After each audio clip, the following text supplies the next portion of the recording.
ജനിച്ചപ്പോൾ തന്നെ സേഫ്റ്റിയുടെ എല്ലാ മാനദണ്ഡങ്ങളും പാലിച്ച് പുറത്തേക്ക് വന്ന ഒരു വാഹനമാണ് ടാറ്റയുടെ അൾട്രോസ് എന്ന് പറയുന്നത്.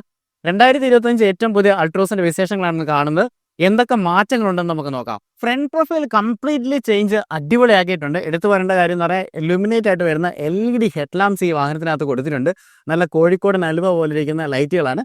അതുപോലെ തന്നെ നമുക്ക് ഈ വാഹനത്തിനകത്ത് ഫോഗ് ലാമ്പുകളും കാണാൻ സാധിക്കും. ഫ്ലഷ് ആയിട്ട് വരുന്ന ഡോർ ഹാൻഡിൽസ്, ഇൻഫിനിറ്റി ടെയിൽ ലാമ്പുകൾ, 360° SD സറൗണ്ട് വ്യൂ ക്യാമറകൾ, ഇലുമിനേറ്റഡ് ആയിട്ടുള്ള ഫ്ലാറ്റ് ബോട്ടം സ്റ്റിയറിംഗ് വീൽ, 10.25 ഇഞ്ചിന്റെ ഇൻസ്ട്രുമെന്റ് പാനലും ഇൻഫോടൈൻമെന്റ് സിസ്റ്റവും നമുക്കിവിടെ കാണാം. ബ്ലാക്കിന്റെയും ബീജിന്റെയും കോമ്പിനേഷൻ വരുന്ന മനോഹരമായിട്ടുള്ള ഇന്റീരിയറുകൾ, ആവശ്യത്തിന് ലെഗ് സ്പേസും ടൈ സപ്പോർട്ടോടുള്ള കംഫർട്ടബിൾ ആയിട്ടുള്ള സെക്കൻഡ് റോ സീറ്റുകൾ, പെട്രോൾ, ഡീസൽ, CNG ഇങ്ങനെ 3 ഫ്യൂൽ ഓപ്ഷൻസിൽ നമുക്ക് അവൈലബിൾ ആണ്.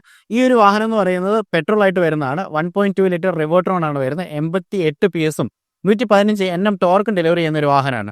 ഡീസലിലേക്ക് വരുമ്പോൾ 1.5 ലിറ്റർ ആണ് എഞ്ചിൻ വരുന്നത്. നമ്മളിപ്പോൾ ഉള്ളത് തിരുവനന്തപുരത്ത് പള്ളിച്ചിലുള്ള ലെക്സോൺ ടാറ്റയിലാണ്. ഈ വാഹനത്തിന്റെ ബുക്കിംഗ്സ് ആരംഭിച്ചിട്ടുണ്ട്. പെട്രോളിലേക്ക് വരുന്ന സമയത്ത് 6.89 lakhs ഡീസലിലേക്ക് വരുമ്പോൾ 8.99 lakhs ആണ് ഈ വാഹനത്തിന്റെ എക്സ്ഷോറൂം പ്രൈസ് എന്ന് പറയുന്നത്.